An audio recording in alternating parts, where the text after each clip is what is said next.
Hello friends, स्वागत है आप सभी का आपके अपने YouTube channel education tips Ashok में। तो देखिए फ्रेंड्स, आज का वीडियो जो है आप सभी ईपीएस 95 ईपीएफओ पेंशन धारकों के लिए काफी ज्यादा जो है इंपॉर्टेंट रहने वाली है, क्योंकि फ्रेंड्स आज के इस वीडियो में जो है हम बताएंगे कि आप जितने भी ईपीएस 95 ईपीएफओ पेंशन धारक हैं, आप सभी लोगों के पेंशन में बढ़ोतरी की जाएगी कि नहीं की जाएगी। क्योंकि फ्रेंड्स आप लोगों को पता है कि 1 फरवरी 2025 को वित्त मंत्री निर्मला सीतारमण के द्वारा जो केंद्रीय बजट है इसे पेश किया गया है।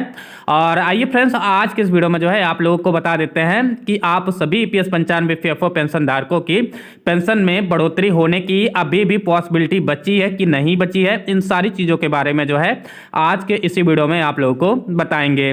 लेकिन फ्रेंड्स आप लोगों से रिक्वेस्ट है कि अगर आप लोग इस चैनल पर पहली बार विजिट कर रहे हैं तो चैनल को सब्सक्राइब करने के बाद बेल आइकन को प्रेस कर दीजिएगा और वीडियो देखने के बाद जो है वीडियो को लाइक और शेयर कर दीजिएगा। फिर चलिए वीडियो शुरू करते हैं। तो देखिए फ्रेंड्स, आप लोग स्क्रीन पर भी देख सकते हैं कि केंद्रीय बजट 2025 ने ईपीएस 95 पेंशनरों को दिया धोखा, पेंशन भोगी ने सरकार को टोका। फिर देखिए फ्रेंड्स, आप लोग जो है ये पूरा स्क्रीन पर भी देख सकते हैं कि कर्मचारी योजना पेंशन 1995 यानी कि ईपीएस 1995 के तहत न्यूनतम पेंशन का मामला अब और भी ज्यादा उलझ गया है। केंद्रीय बजट 2025 में न्यूनतम पेंशन 7500 रुपए की घोषणा होने का दावा किया जा रहा था, लेकिन वित्त मंत्री निर्मला सीतारमण की ओर से ऐसी कोई भी अनाउंसमेंट नहीं की गई। फिर देखिए फ्रेंड्स, आगे बताया गया है कि ईपीएस 95 राष्ट्रीय संघर्ष समिति रायपुर के अध्यक्ष अनिल कुमार नामदेव ने बजट पर कहा कि ईपीएस 95 हे भगवान हमारे साथ ही ऐसा क्यों हुआ।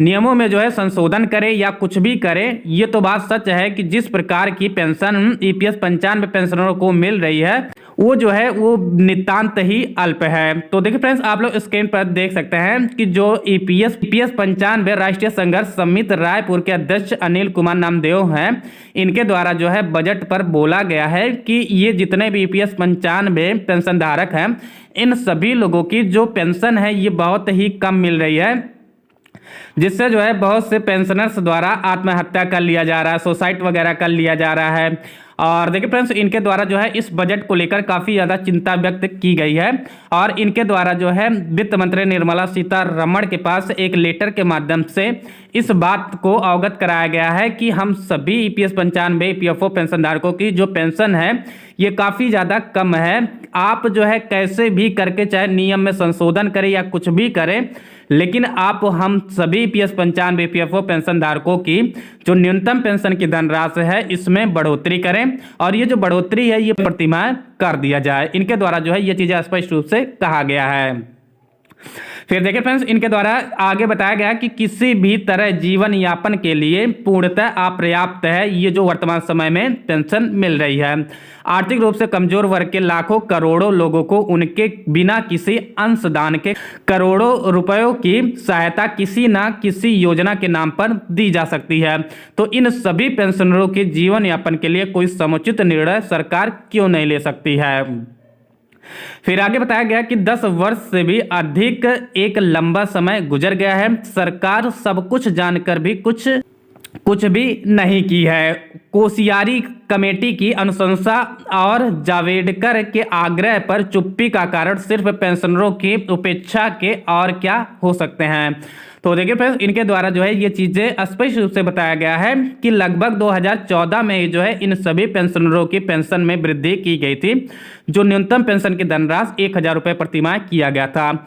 और देखिए फ्रेंड्स, लगभग 10 से 11 साल हो जा रहा है, अभी तक जो है इन सभी पेंशनरों की न्यूनतम पेंशन में किसी भी तरीके की कोई भी बढ़ोतरी नहीं की गई है।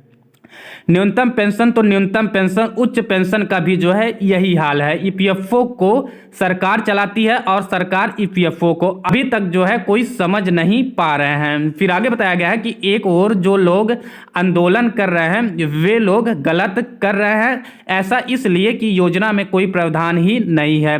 चलो ये बात मान लेते हैं, पर उच्च पेंशन के प्रावधान तो है ना। फिर आगे बताया गया कि सर्वोच्च न्यायालय ने इन्हीं प्रावधानों के आधार पर निर्णय जारी किया है, उसके अनुपालन के हीला हवाली का सबब क्या हो सकता है। कितनी बार जो है लोग आंदोलन करेंगे, कितनी बार लोग कोर्ट का दरवाजा खटखटाएंगे। क्या सरकार या सीधे शब्दों में यह नहीं कर सकती है तो क्या देश के प्रधानमंत्री को इन सब से कोई सरोकार नहीं होना चाहिए।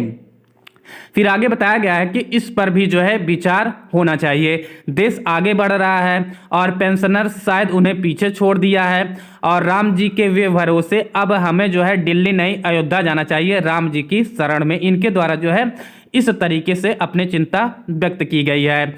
और देखिए फ्रेंड्स, ये जो है ये कहीं ना कहीं काफ़ी बड़ा नंबर होता है। लगभग 8 करोड़ पेंशनर्स हैं जिनके द्वारा जो है गवर्नमेंट द्वारा इस तरीके से भी जो है बिहेवियर किया जा रहा है, जिससे जो है काफ़ी ज़्यादा पेंशनर्स सुसाइड करने के लिए मजबूर हो जा रहे हैं। और देखिए फ्रेंड्स, आए दिन जो है आप लोग ये चीज़ें देखते भी होंगे कि बहुत से पेंशनर्स द्वारा इस न्यूनतम पेंशन के धनराशि के संबंध में सुसाइड किया जा रहा है। आप लोगों को जो है इस बात से अवगत भी होंगे। हालांकि फ्रेंड्स, आप लोगों का जो है इस वीडियो के संबंध में क्या राय है आप लोग कमेंट बॉक्स में जरूर बता सकते हैं। और देखिए फ्रेंड्स, इनके इस लेटर के माध्यम से, इनके इस रिक्वेस्ट के माध्यम से कुछ उम्मीदें जो है ये बढ़ी हुई है कि आप सभी EPS 95 PFO पेंशनरों की पेंशन में वृद्धि हो सकती है। तो फ्रेंड्स, आप लोगों को ये वीडियो कैसा लगा आप लोग कमेंट बॉक्स में जरूर बताइएगा और इस वीडियो को देखने के बाद आप लोग इसे लाइक और शेयर कर दीजिएगा। फिर चलिए अगले वीडियो में मिलते हैं किसी नए टॉपिक के साथ। तब तक के लिए जय हिंद, जय भारत।